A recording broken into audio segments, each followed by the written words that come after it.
ناظرین، ہم وقفے سے واپس آ گئے ہیں اور بہت دلچسپ گفتگو علامہ صاحب سے. موضوع ہمارا چل رہا ہے مہدویت. علامہ صاحب، اب تک کی جو آپ کی گفتگو ناظرین نے سنی اور جو میں نے سنی، تو نتیجہ یہ نکلتا ہے کہ لفظ مہدویت مشتق ہے مہدی سے، اور مہدی کا مصدر ہے ہادی. یعنی کہ ہر مذہب میں، ہر فرقے میں، ہر مسلک میں ایک تصور کسی ایک شخص کا ہے جو پردہ غیبت میں ہے اور وہ آپ کو ہدایت دے رہا ہے. میں صحیح سمجھاؤں؟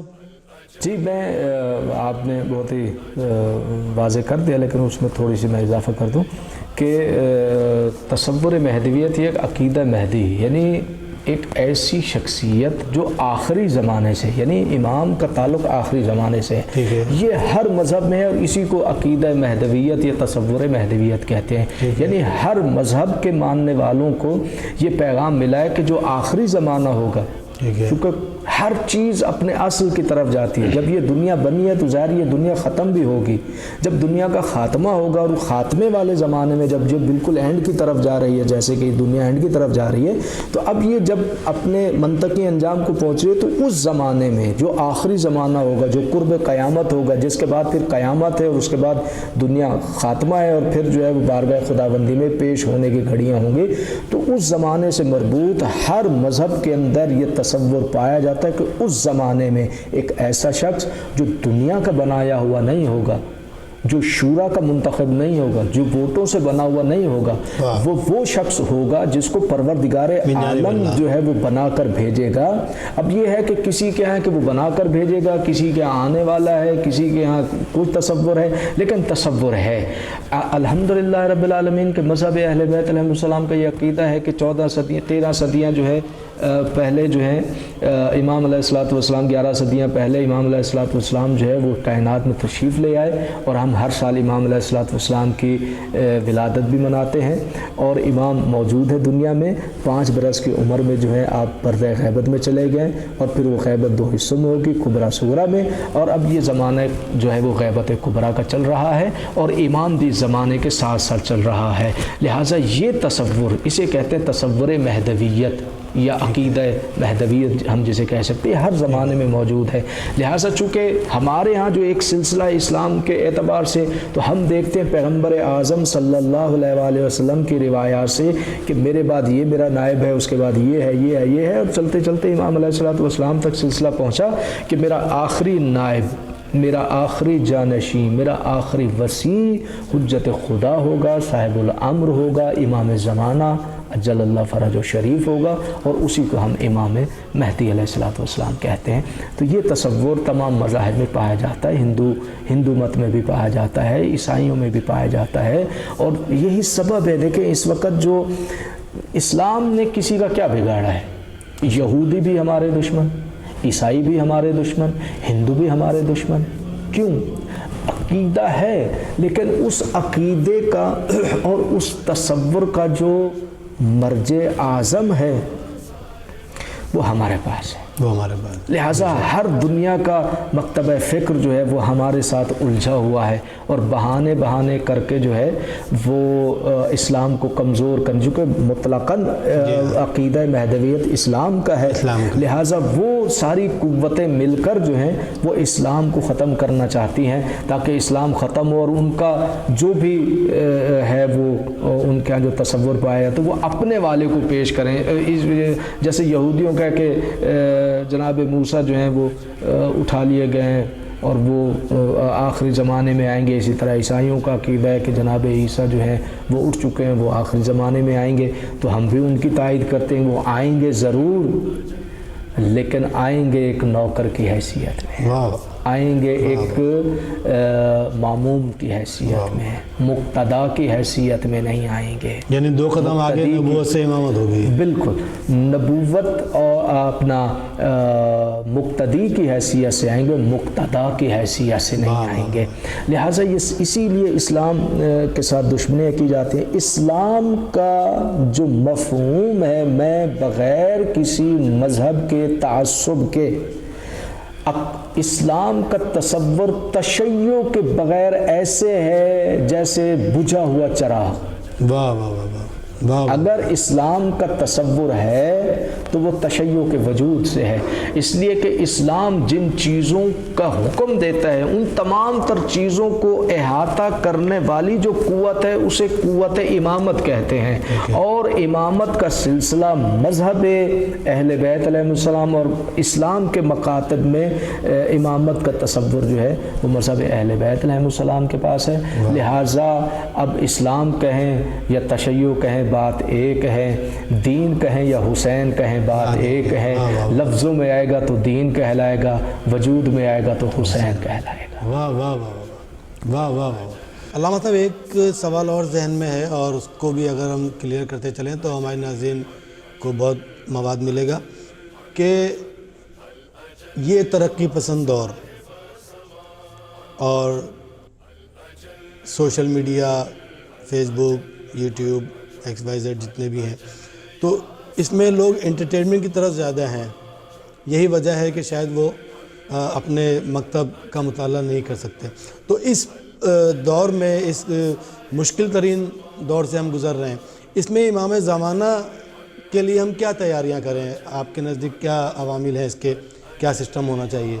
جی عابدی صاحب، آپ کا سوال بہت اچھا ہے اور یہ سوال تفصیل طلب ہے. امام علیہ الصلوۃ والسلام کی غیبت کبریٰ میں، بڑی غیبت میں، اہل بیت علیہ السلام کے ماننے والوں کی ذمہ داریاں کیا ہیں؟ واہ. جب ذمہ داری کا تصور بیدار ہوگا تو پھر اس ذمہ داری کو نبھانے کی جستجو بھی ہوگی. ظاہر ہے. پھر اس کے دنبال میں جائیں گے، پھر ہم اسے ڈھونڈیں گے کہ کس طریقے سے اس کو ادا کیا. یہاں پر میں ایک جملہ مرحوم و مغفور آیت اللہ العظمیٰ شیخ محمد تقی بہجت، اور میرے لیے یہ اعزاز کی بات ہے کہ میں نے حوزہ علمیہ قم میں جتنا بھی عرصہ رہا اس میں تقریباً 2 سال جو ہے مجھے یہ شرف حاصل ہوا کہ میں حضرت آیت اللہ بہجت کے ساتھ رہا. اس اعتبار سے کہ فجر کی نماز ان کے ساتھ پڑھتے تھے اور فجر کی نماز کے بعد ان کی یہ روٹین تھی قبلہ کی کہ اپنی مسجد سے نکل کر حرم بی بی معصومہ میں سلام کرنے کے لیے جاتے تھے. تو بس یہ ایک شوق سمجھ لیں، ایک ذوق سمجھ لیں کہ میں اس بندہ خدا کے ساتھ ان کی مسجد سے جو ہے وہ حرم بی بی معصومہ تک جاتا تھا اور پھر واپس ان کو ان کی مسجد یا گھر کے دروازے پر چھوڑ کے پھر میں اپنے دروس کے لیے جاتا تھا. عموماً جب آتے تھے استخارے وغیرہ کرنے کی، ایک بہت زیادہ لوگ آ جاتے تھے راستے میں چلتے ہوئے، تو وہ قبلہ کو نہیں کہتے بلکہ مجھے کہتے تھے کہ ایک استخارہ لینا ہے. تو میں قبلہ کو آہستہ سے کہتے کہ استخارہ، تو وہ استخارہ لے کے پھر جو بھی ان کا جواب ہوتا تھا، ہاتھ نیچے کرتے تو ٹھیک ہے، اوپر کرتے تو نہ ہے. تو وہ یہ فرماتے ہیں کہ امام علیہ الصلوۃ والسلام کے ساتھ ایک چاہنے والے کا رابطہ اس طرح ہو سکتا ہے، اس کا نسخہ جو پہلا نسخہ ہے، جو پہلی سیڑھی ہے کسی بھی دور میں، بنیادی کسی بھی دور میں کسی بھی امام کے ساتھ، بالخصوص امام زمان اجل اللہ فرجہ الشریف کے ساتھ غیبت میں مومن کی جو ہے وہ ذمہ داری کیا ہے، اس ذمہ داری کو نبھانے کے لیے جو نسخہ انہوں نے دیا، پہلا نسخہ یہ ہے، پہلی کڑی یہ ہے، پہلا زینہ یہ ہے. آقا فرماتے ہیں کہ ایک بندہ مومن کو اپنے زمانے کی امام کی معرفت کے لیے تودع کرنے کے لیے جو پہلی سیڑھی وہ یہ ہے کہ وہ اپنے واجبات کو ادا کرنے والا ہو اور محرمات سے بچنے والا ہو. یعنی پروردگار عالم نے جو اس کے ذمہ واجبات لگا رکھے ہیں، وہ نماز کی صورت میں ہو، وہ روزے کی صورت میں ہو، وہ حج کی صورت میں ہو، وہ زکوٰۃ کی صورت میں ہو، وہ خمس کی صورت میں ہو، وہ اخلاقیات کی صورت میں، جس صورت میں بھی وہ حقوق الناس ہوں یا حقوق العباد ہوں، یہ جتنے بھی فرائض اس کے اوپر لاگو ہوتے، ان فرائض کا وہ اتنا پابند ہو، آندھی آئے، طوفان آئے، مصیبت آئے، اور میں سمجھتا ہوں کہ واجبات کی ادائیگی پر قائم و دائم رکھنے کے لیے اور اس کے اوپر گامزن رکھنے کے لیے جتنا بڑی درسگاہ ہمارے پاس ہے، شاید کائنات عالم میں کسی کے پاس. میں کہتا ہوں کہ پروردگار عالم کا ارشاد ہے کہ میرے پاس ہر چیز کے خزانے ہیں. تو میں کہتا ہوں جو ہدایت کے جو خزانے ہیں نا، میں ان خزانوں میں سے خزانہ کربلا کو تصور کرتا ہوں. واہ واہ واہ واہ. کربلا پروردگار عالم کے خزانوں میں سے خزانہ ہے، وہ خزانہ ہدایت ہے۔ آندھی آئے، طوفان آئے، لہٰذا واجبات جو ہیں وہ نہیں چھوٹنے چاہیے۔ جب ایک انسان تسلسل کے ساتھ اپنے واجبات پر عمل کر رہا ہو اور پھر اس کے مقابل محرمات جو ہیں، جو چیزیں اس کے اوپر حرام ہے، اس سے اپنے آپ کو بچا کے رکھ رہا ہو اور ان دونوں چیزوں پر وہ قائم ہو، تو یہ پہلا زینہ بنتا ہے اپنے زمانے کے امام کی معرفت کا، اور یہاں سے پھر منزل جو ہے وہ آگے رستہ بنتا ہے، وہ اپنی منزل کی جانب رواں دواں رہتا ہے۔ پہلی منزل پہ اسے اپنے واجبات کی حفاظت کرنی چاہیے، محرمات سے بچنا چاہیے، جو حرام چیزیں پہلے فہرست بنائے۔ یہ کہنے کی باتیں نہیں ہیں، عملی طور پر علماء نے انہیں اپنے گھروں میں نافذ رکھا ہے۔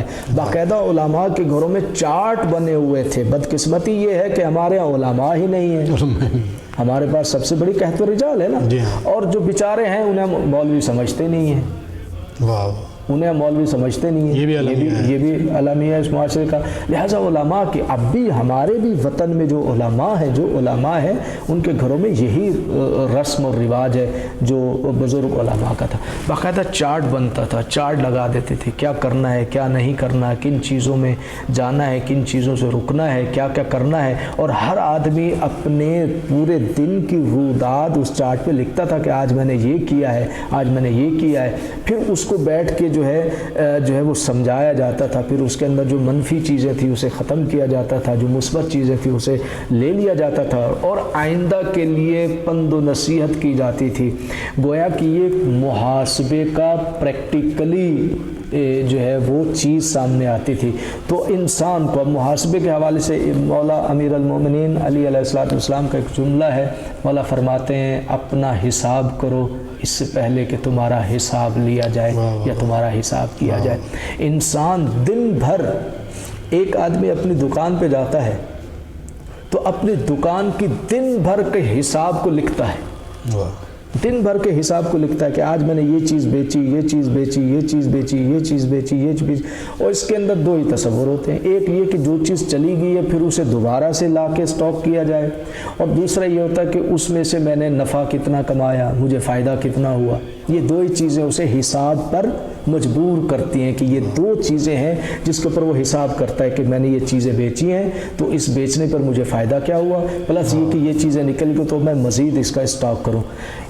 دنیا داری کے لیے دنیا کی دکان سے جو سودے سلف جا رہے ہیں اس کا تو حساب ہے، اور جو آخرت کی دکان پروردگار عالم نے تمہارے حوالے کی اس کے اندر نہیں، تو پھر خسرت دنیا والآخرہ، پھر قیامت کے دن جا کر حسرت و یاس کے ساتھ یہ نہ کہنا کہ مالک تھوڑی دیر کے لیے دنیا میں پلٹا دے، وہاں تھوڑی دیر کی مہلت مانگنے سے بہتر ہے کہ انسان یہاں بیٹھ کر اپنا حساب و کتاب کر لے۔ اور معصوم فرماتے ہیں کہ اپنی زندگی کو تقسیم کرو، تقسیم کرو۔ ایک تقسیم تو تین طرح کی ہے کہ اپنی زندگی کو تین طرح تقسیم کر دو۔ ایک حصہ معاش کے لیے وقف کر دو، ٹھیک ہے، اسلام کبھی بھی نہیں روکتا اچھا کھانے کمانے پہننے کے لیے، معاش اچھا ہوگا تو اچھا کھائے گا، اچھا پیے گا، اچھی رہائش ہوگی، اچھا گھر ہوگا، اچھا لباس ہوگا۔ معاش نہیں ہوگا تو فقیر ہوگا، لیکن وہ جائز ہوگا۔ ہاں، معاش کے لیے اب یہ پھر اس کی آگے تفصیلات ہیں، اس لیے میں اس میں نہیں جانا، اجمالی طور پہ کہہ رہا ہوں۔ معاش کے لیے ایک حصہ جو ہے وہ اللہ کی عبادت کے لیے، اور اس حصے کو پھر تقسیم کرو، عبادت کے لیے بھی اس سے ٹائم نکالو، معاشرے کے لیے بھی نکالو، رشتہ داروں کے لیے بھی نکالو، اس کو یوں تقسیم کرو، اور ایک حصہ اپنے آرام کے لیے رکھو کہ جی اس وجود کو سکون بھی چاہیے، آرام بھی چاہیے۔ مطلب ظلم نہیں ہے، دیکھیں نا، یہی تو عادلانہ نظام کی چاشنی یہی تو ہے کہ پروردگار عالم جو ہے لیس للانسان الا ما سعی، انسان جو ہے اللہ پروردگار عالم وہی کرتا ہے جس کی انسان کوشش کرتا ہے، اور دوسرے مقام پر فرماتے ہیں میں کسی انسان پر اس کی قدرت سے زیادہ بوجھ ہی نہیں ڈالتا۔ تو یہ اس کا نظام عدل ہے نا، جتنی اس کے اندر برداشت کی طاقت ہے اتنی ہی ذمہ داری پروردگار عالم لاگو کرتا ہے۔ تو اب انسان جب اس منزل پر آئے گا بقول آغا کے، اور روایات اہل بیت علیہ السلام بھی کثیرہ موجود ہیں، تو یہاں پر رہ کر جب انسان واجب کا عادی ہو جائے گا، محرمات سے بچ جائے گا، اور یہاں پر میں ایک جملہ کہہ دوں، واجب کا پابند عادت کے حوالے سے نہ ہو، عبادت کے حوالے سے۔ اگر عادت کے حوالے سے ہوگا تو پھر عادتیں انسان کو نجات نہیں دیتی بلکہ ہلاکتوں میں ڈال دیتی ہیں۔ جب عبادت عادت سمجھ کے کرے گا تو اس میں تکبر پیدا ہوگا۔ اس نے انجام دیا عبادت کو عبادت سمجھ کے تو اس کے اندر عاجزی پیدا ہوگی، اس کے اندر نرمی پیدا ہوگی، پھر وہ کسی کے ساتھ بد کلامی نہیں کرے گا، وہ کسی کے ساتھ بدتمیزی نہیں کرے گا، اس کی آنکھ اٹھے گی تو حیا کی آنکھ سے اٹھے گی، بے حیائی والی آنکھ نہیں ہوگی۔ اور یہاں میں ایک جملہ کہتا ہوں، ایک بہت بڑی شخصیت حوزہ علمیہ کم میں رہا کرتی تھی ہمارے زمانے کے شروع میں، پھر وہ حوزہ علمیہ اصفہان چلی گئی تھی۔ آیت اللہ حسین مظاہری علم اخلاق کے بہت بڑے استاد تھے، اللہ ان کی زندگی رکھے۔ وہ فرماتے رہتے تھے وہ آنکھ کیسے بے حیا ہو سکتی ہے جس آنکھ سے حسین کے درد پر آنسو بہتے ہیں۔ وہ آنکھ کبھی بھی بے حیا نہیں ہو سکتی۔ ادبی کتنا بھرا ہوا ہے۔ تو انسان عادت سمجھ کر عبادت نہ کرے بلکہ عبادت سمجھ کر عبادت کرے۔ جب عبادت سمجھ کے عبادت کرے گا تو اس کے رستے کھلتے چلے جائیں گے، شاہراہ معرفت کا مسافر ہوتا چلے جائے گا۔ پھر سامنے کی نگاہوں کی سامنے کی رکاوٹیں جو ہیں وہ ختم ہو جائیں گی۔ اور یہاں پر حدیث قدسی کا ایک جملہ آپ کی خدمت میں عرض کر دوں تاکہ مزید بات مستحکم ہو جائے۔ پروردگار عالم حدیث قدسی کا جملہ ہے، اللہ کہتے ہیں بندے تو میرا ہو جا، میری اطاعت میں آ جا۔ جب تو میری اطاعت میں آئے گا میں تمہیں اپنے جیسا بنا دوں گا، میں تجھے اپنے جیسا بنا دوں گا۔ نہیں پہنچ سکتا، بندہ بشر کی بس کی بات نہیں ہے اس کی اطاعت کرنا، لیکن کوشش ضرور کر سکتا ہے، کسی نہ کسی حوالے سے اس کی اطاعت کے زمرے میں آ جائے، اس کی اطاعت کے حصار میں آ جائے، کوشش کرے، جتنی کوشش کرتا چلے جائے۔ لیکن اللہ رب العزت کی اطاعت کی کامل و اکمل جو ذوات مقدسہ ہیں وہ ائمہ اہل بیت علیہم السلام ہیں۔ بہت شکریہ علامہ صاحب آپ کی آمد کا بھی، اور اتنی خوبصورت گفتگو آپ نے ہمارے ساتھ شیئر کی۔ ناظرین، آج ہمارا موضوع تھا مہدویت کا تصور، اور اس پر آپ نے علامہ صاحب کے جوابات بھی سنے۔ یقیناً سوالات کا جواب آپ کو مل گیا ہوگا۔ وقت ہمارا ساتھ نہیں دے رہا، ورنہ ہم اس موضوع پہ اور بہت دیر تک بات کر سکتے تھے۔ انشاءاللہ اگلے ہفتے پھر کسی موضوع کے ساتھ حاضر ہوں گے۔ تب تک کے لیے اپنے میزبان مظہر عابدی کو اجازت دیجیے۔ خدا حافظ۔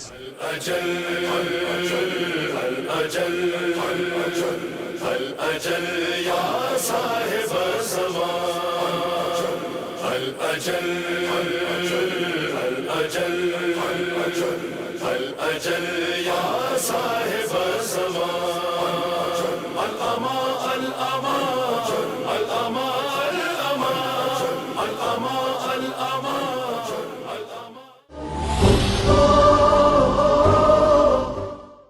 الأجل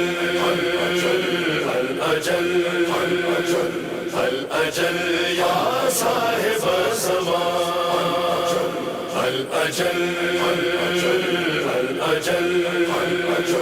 الأجل يا صاحب الزمان، الأمان الأمان الأمان الأمان الأمان۔ السلام علیکم ناظرین، آپ کا میزبان مظہر عابدی ایک بار پھر آپ کی خدمت میں حاضر ہے۔ پروگرام عصر نو اور انتظار امام زمانہ قائم ٹی وی ٹورنٹو کی جانب سے۔ پچھلے پروگرام میں ہمارے ساتھ محو گفتگو تھے معروف خطیب جناب علامہ عباس مہدی ترابی صاحب، اور ایک بار پھر میں اپنے پروگرام میں ان کو خوش آمدید کہتا ہوں۔ قبلہ السلام علیکم۔ علیکم السلام ورحمۃ اللہ وبرکاتہ۔ قبلہ، آپ کی آمد کا بہت مشکور ہوں میں قائم ٹی وی کی جانب سے۔ یہ بتائیے کہ ایک سوال پبلک کے ذہن میں ہے، عوام کے اذہان میں رہتا ہے ہمیشہ، مہدویت، یہ مہدویت کیا ہے اور اس کا تصور کب سے پایا جاتا ہے؟ کوئی کس دور سے اس کا آغاز ہوا؟ کچھ بیان کریں آپ۔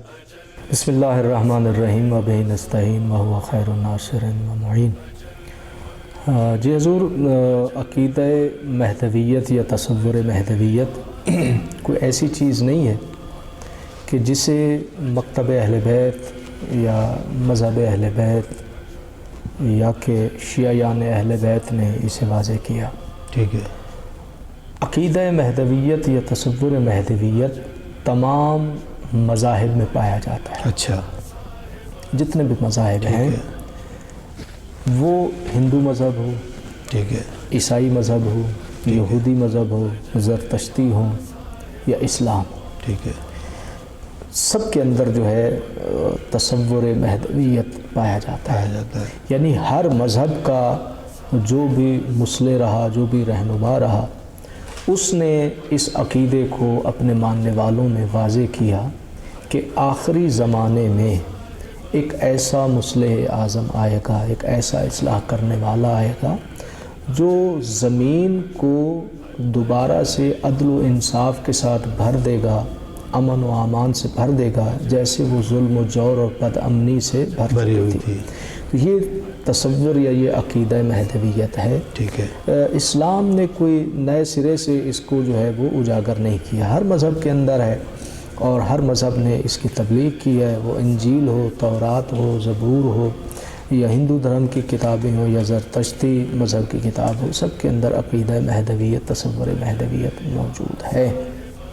لہٰذا ہم جتنی بھی گفتگو کرتے ہیں وہ اجمال کو سامنے رکھتے ہوئے, اجمالاً, ٹھیک ہے, اور ہمارا یہ اجمال بیانی ویسے ہے جیسے پروردگار عالم قرآن مجید فرقان حمید میں احکام کو اجمالاً جو ہے وہ بیان کرتے ہیں. تو تصور مہدویت کو اگر ڈیپ میں جا کے پڑھنا چاہتے ہیں تو کتب کی طرف جائیں. ٹھیک ہے. ہم نے اجمالاً جو ہے وہ بیان کر دیا کہ عقیدہ مہدویت یا تصور مہدویت جو ہے تمام مذاہب میں پایا جاتا ہے. ٹھیک ہے. اور اتفاق یہ ہے کہ جہاں پر بھی تصور مہدی ملتا ہے اس تصور مہدی کے اور اس نجات دہندے کی جو صفات, جو چیزیں بیان کیے گئی ہیں, الحمدللہ رب العالمین, کہ جب ہم ان کتب کا مطالعہ کرتے ہیں تو ہم اس نتیجے پر پہنچتے ہیں کہ وہ تمام تر علامات چلتی چلتی جہاں آ کر رک جاتی ہیں اسے میرے اور آپ کے زمانے کے امام حضرت امام صاحب العصر عجل اللہ فرجہ الشریف کی ذات اقدس کہتے ہیں. امام ہی کی ذات وہ ذات ہے, ٹھیک ہے, جو آخری زمانے میں پوری کائنات کو عدل و انصاف سے بھر دے گی. کما مولیت ظلم و جورہ, جیسے وہ ظلم و جور سے بھر چکی ہے ویسے ہی عدل و انصاف کے ساتھ جو ہے وہ ہمارے زمانے کا امام زمین کو جو ہے وہ بھر دے گا.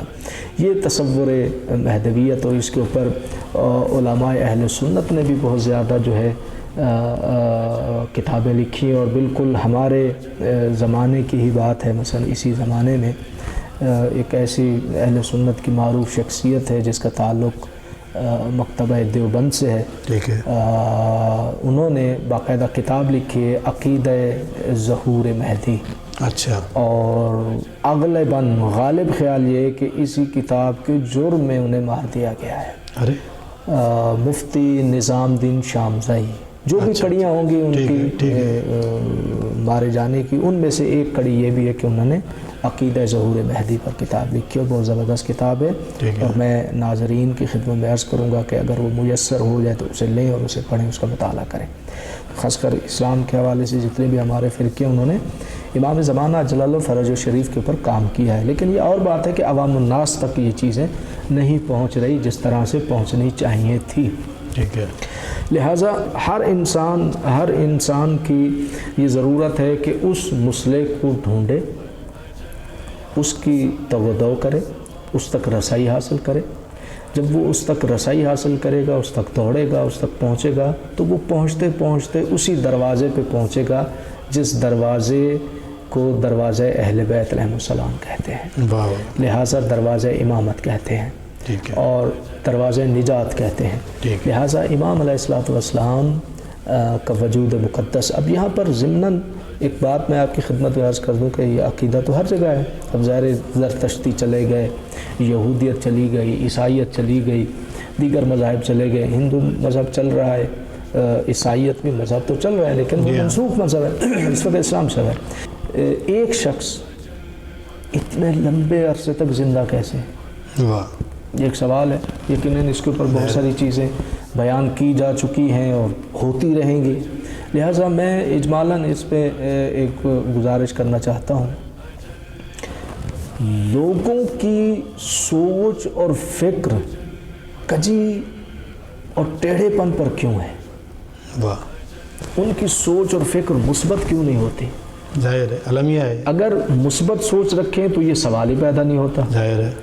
اس کو سمجھانے کے لیے میں صرف ایک ایسی مثال دیتا ہوں جو ہر مکتبہ فکر اسے قبول کرے گا، ٹھیک ہے، ٹھیک ہے، یہاں تک کہ جو خود ساختہ مذاہب ہیں وہ بھی قبول کر لیں گے۔ خدا ساختہ تو اپنے مقام پر، خود ساختہ بھی قبول کریں گے۔ ایک نام بہت معروف ہے پوری کائنات میں، اور وہ ہے ابلیس، ٹھیک ہے، شیطان۔ یہ واحد خباثت ہے جو ہر جگہ پائی جاتی ہے، بے شک، یہ اس کو جہاں ڈھونڈیں گے مل جائے گا، مختلف لبادوں میں، مختلف لبادوں میں، مختلف لباس میں، مختلف حلیوں میں۔ لہٰذا خوشا نصیب ہے وہ جو اس حلیے کو بہت زیادہ بہت جلدی پک کر لے لیتا ہے اور اسے ذلیل و رسوا کر دیتا ہے، وہ خوش نصیب آدمی ہے۔ لیکن شیطان ہر جگہ پایا جاتا ہے۔ اب ہم قرآن و حدیث کو چھوڑتے ہوئے عقلی طور پہ بات کرتے ہیں، چونکہ اسلام دین فطرت ہے، اسلام کبھی ایسی چیز کا حکم نہیں دیتا جو فطرت سے ٹکرا جائے، ٹھیک ہے، لہٰذا ہم عقلی طور پہ اسے جو ہے وہ واضح کرتے ہیں۔ کیا یہ مان رہے ہیں ہم کہ ایک ایسی قوت ہے جو انسانوں کو گمراہ کر رہی ہے؟ ٹھیک ہے، یہ سب مان رہے ہیں کہ جس سے بھی گناہ سرز ہوتا ہے اس کو کرتا نفس ہے، ڈالتا شیطان کے کھاتے میں، اسے گمراہ کر دیا۔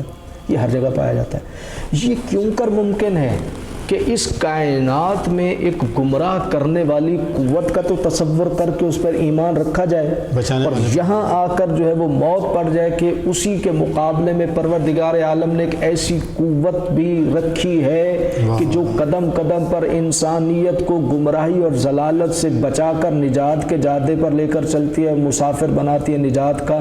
اس کو مانتے ہوئے انسان کیوں پیچھے ہو جاتا ہے اور کیوں وہاں آ کر اسے جو ہے وہ جمود کا شکار ہو جاتا ہے؟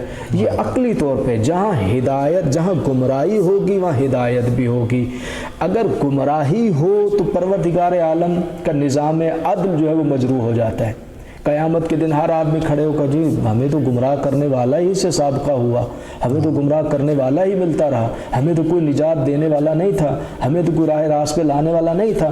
تو اب نظام عدل جو ہے وہ مجروح ہوتا ہے، اللہ کا عدل مجروح ہوتا ہے، اللہ کا نظام عادلانہ مجروح ہوتا ہے، لہٰذا پھر وہ جزا اور سزا کا تصور مجروح ہوتا ہے۔ پھر نہ تو جنت ہونی چاہیے نہ جہنم ہونی چاہیے۔